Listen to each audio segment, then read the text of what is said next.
इकडे बघ हिरा हिरा इकडे बघ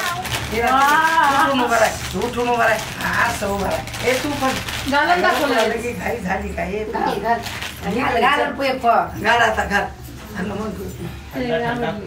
वाव किती छान आहे अगं किती क्यूट आहे अरे कोणासाठी आहे तिच्यासाठीच आहे बाळा तिच्या एक तारीकडे मी काढते इकडे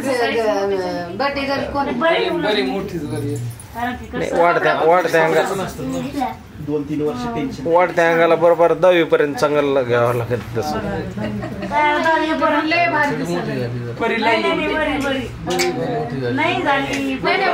ठीक आहे ती वाढते इकडे मिनिट करते इकडे अजून पुढच्या वर्षापर्यंत बस होत आहे